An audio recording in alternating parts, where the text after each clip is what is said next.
Rien du tout. Nelson Mandela a dit qu'il n'y a pas de passion à jouer petit et à se contenter d'une vie qui est en deçà de ceux dont tu es capable de vivre. Maintenant, je suis sûr que dans tes expériences à l'école, en postulant à l'université, en choisissant ta majeure et en décidant de ce que tu veux faire dans la vie, on t'a probablement conseillé de t'assurer d'avoir un plan de secours, quelque chose sur quoi tu peux compter. Mais je n'ai jamais compris ce concept, avoir quelque chose sur quoi compter. Si je dois tomber, je ne veux rien sur quoi retomber, sauf ma foi. Je veux tomber en avant. Je pense qu'au moins de cette façon, je verrai ce que je vais frapper. Tomber en avant, c'est ce que je veux dire. Reggie Jackson a frappé 2600 fois au cours de sa carrière, le plus grand nombre de fois dans l'histoire du baseball. Mais on n'entend pas parler des retraits. Les gens se souviennent des coups de circuit. Tomber en avant. Thomas Edison a mené 1000 expériences ratées. Le saviez-vous? Je ne le savais pas. Parce que la 1000e était l'ampoule électrique. Tomber en avant. Chaque expérience ratée nous rapproche d'un succès. Tu dois prendre des risques. Et je suis sûr que tu l'as probablement déjà entendu. Mais je veux te parler de pourquoi c'est si important. J'ai 3 raisons et tu peux prendre ton iPhone. Tu vas échouer à un moment donné dans ta vie. Accepte-le. Tu vas perdre. Tu vas t'embarrasser. Tu vas être nul dans quelque chose. Il n'y a aucun doute là-dessus. Et je sais que ce n'est probablement pas un discours traditionnel pour une cérémonie de remise des diplômes, mais je te le dis, accepte-le, car c'est inévitable. Et je devrais le savoir. Dans le monde du cinéma, on échoue tout le temps. Plus tard dans ma carrière, j'ai auditionné pour un rôle dans une comédie musicale de Broadway. Un rôle parfait pour moi, je pensais. Sauf que je ne sais pas chanter. Je n'ai pas eu le rôle. Mais voici la chose. Je n'ai pas abandonné. Je ne suis pas tombé en arrière. Je suis sorti de là pour me préparer pour la prochaine audition, et la suivante, et la suivante. J'ai prié. J'ai prié. Et j'ai prié.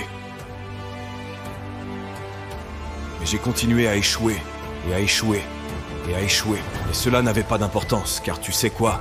Il y a un vieil adage. Si tu traînes dans le salon de coiffure assez longtemps, tôt ou tard, tu auras une coupe de cheveux. Donc, tu vas obtenir une opportunité. Et j'ai eu cette opportunité. L'année dernière, j'ai joué dans une pièce appelée Fences à Broadway. Comme quelqu'un en a parlé. J'ai remporté le Tony Award. Et je n'ai pas eu à chanter d'ailleurs. Mais voici la cerise sur le gâteau. C'était au théâtre de la cour. C'était le même théâtre où j'avais échoué à ma première audition 30 ans auparavant. Le point, et je vais accélérer, c'est que chaque diplômé ici aujourd'hui a la formation et le talent pour réussir. Mais as-tu le courage d'échouer? Voici mon deuxième point sur l'échec. Si tu n'échoues pas, tu n'essayes même pas. Je le répéterai. Si tu n'échoues pas, tu n'essayes même pas. Ma femme m'a dit cette excellente expression. Pour obtenir quelque chose que tu n'as jamais eu, tu dois faire quelque chose que tu n'as jamais fait. Les Brown, le conférencier motivant, a fait une analogie à ce sujet. Imagine que tu es sur ton lit de mort et autour de ton lit de mort se tiennent les fantômes représentant ton potentiel inaccompli.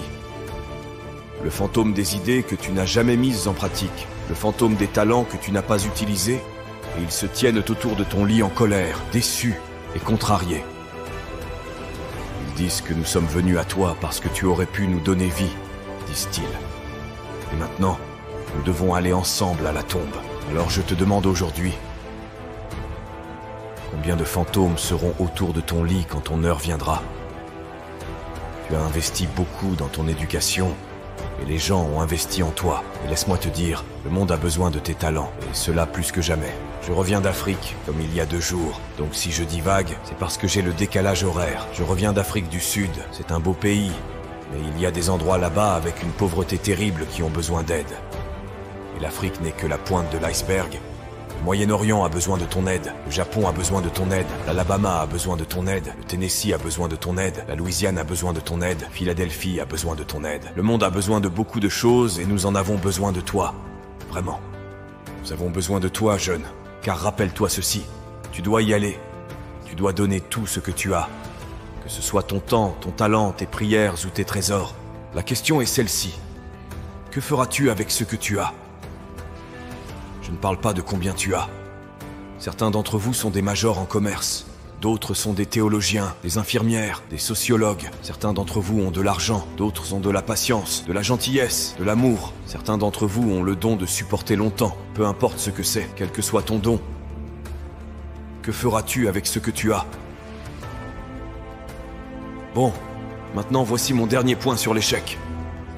Parfois, l'échec est la meilleure façon de comprendre où tu vas. Ta vie ne suivra jamais un chemin droit.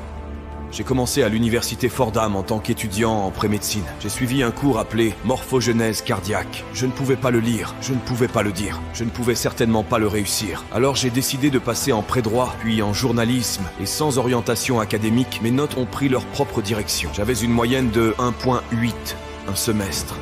Et l'université m'a très poliment suggéré qu'il serait peut-être préférable de prendre un peu de temps libre. J'avais 20 ans. J'étais au plus bas.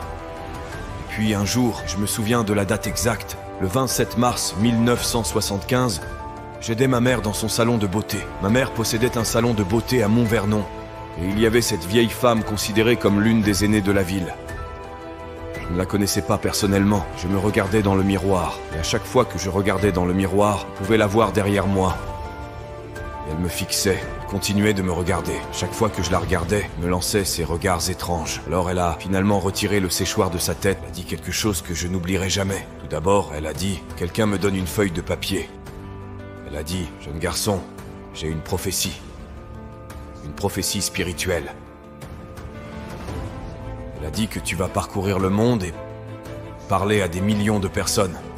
Maintenant, garde à l'esprit que j'avais 20 ans. J'avais abandonné l'école. En fait, sage, je pensais peut-être qu'elle avait quelque chose dans sa boule de cristal à propos de moi retournant à l'école à l'automne prochain. Mais peut-être qu'elle avait vu juste, car plus tard cet été-là, tout en travaillant comme conseiller au camp YMCA dans le Connecticut, nous avons organisé un spectacle de talent pour les campeurs. Et après le spectacle, un autre conseiller est venu me voir et m'a demandé si j'avais déjà pensé à jouer. Tu es doué pour ça. Alors quand je suis revenu à Fordham cet automne-là, je suis entré et j'ai changé ma majeure une fois de plus pour la dernière fois. Et dans les années qui ont suivi, tout comme cette femme l'avait prophétisé, j'ai parcouru le monde et j'ai parlé à des millions de personnes à travers mes films. Des millions qui, jusqu'à ce jour, ne pouvaient pas me voir. Et jusqu'à ce jour, je ne pouvais pas les voir. Ils ne pouvaient pas voir le vrai moi. Mais je te vois aujourd'hui. Et je suis encouragé par ce que je vois. Et je suis renforcé par ce que je vois. Et j'aime ce que je vois. Parce que prendre des risques ne concerne pas seulement la recherche d'un emploi. Cela concerne aussi le fait de savoir ce que tu sais et ce que tu ne sais pas. Cela concerne le fait d'être ouvert aux gens et aux idées. Dans le film, le personnage que je joue commence à faire de petits pas, de petits risques. Très lentement. Il commence à surmonter ses peurs. Et finalement, son cœur se remplit d'amour. Et je ne peux pas penser à un meilleur message alors que nous te lançons aujourd'hui non seulement à prendre des risques, mais aussi à être ouvert à la vie, à accepter de nouveaux points de vue et à être prêt à accepter de nouvelles opinions, à être prêt à parler lors d'une cérémonie de remise des diplômes dans l'une des meilleures universités du pays, même si tu es mort de peur. Bien que cela puisse être effrayant, cela sera également gratifiant car les risques que tu prends, les personnes que tu rencontres, les personnes que tu aimes, la foi que tu as, voilà ce qui va te définir. Alors, membre de la promotion 2011, c'est ta mission. Lorsque tu quittes les confins amicaux de Philadelphie, ne sois jamais découragé. Ne retiens rien. Donne tout ce que tu as. Et lorsque tu tombes tout au long de la vie, souviens-toi de ceci. Tombe en avant.